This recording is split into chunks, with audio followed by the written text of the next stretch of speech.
অনেকদিন পর এবার বাংলাদেশের তত্ত্বাবধায়ক সরকার ডক্টর ইউনূসের পক্ষ থেকে গার্মেন্টস শ্রমিকের জন্য একটি সুখবর আছে।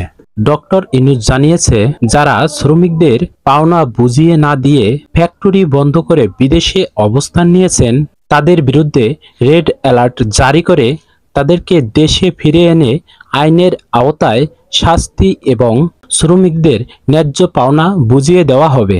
সবথেকে দুঃখের বিষয় কি জানেন? সারাদিন ডিউটি করে এসে আপনাদের অনেক কষ্ট করে ভিডিও তৈরি করি, কিন্তু আপনারা ভিডিও দেখেন অথচ ভিডিওতে লাইক করেন না। আমাকে একটু সাপোর্ট করুন আপনাদের সাথে থাকার জন্য।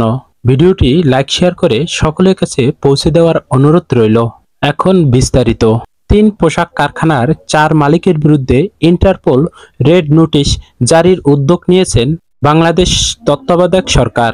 তিনি জানিয়েছেন, শ্রমিকদের বকেয়া পাওনা পরিশোধ না করে বিদেশে অবস্থান করা 3টি তৈরি পোশাক কারখানার 4 মালিকের বিরুদ্ধে ইন্টারপোল রেড নোটিশ জারির উদ্যোগ নিয়েছেন সরকার। অভিযুক্ত ব্যক্তিরা হলেন টিএনজেড গ্রুপের ব্যবস্থাপনা পরিচালক এমডি শাহাদাত হোসেন শামীম, ডাট গ্রুপের চেয়ারম্যান ও এমডি নাবিল উদ্দিন দৌলাহ এবং রোর ফ্যাশনের এমডি মামুনুল ইসলাম।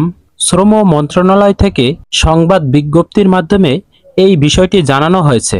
বিজ্ঞপ্তিতে বলা হয়েছে, গাজীপুর শ্রম আদালত এবং ঢাকার প্রথম ও তৃতীয় শ্রম আদালতে দায় হওয়া মামলার উপর ভিত্তি করে এই উদ্যোগ নিয়েছেন সরকার।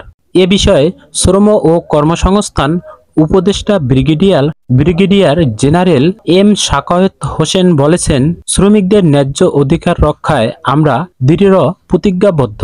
যারা শ্রমিকদের প্রতি অন্যায় করবে আমরা তাদের প্রতি কঠোর হব। শ্রম অধিকার লঙ্ঘন ও সংশ্লিষ্ট আইনগত অভিযোগে তাদের বিরুদ্ধে মামলাগুলো চলমান রয়েছে।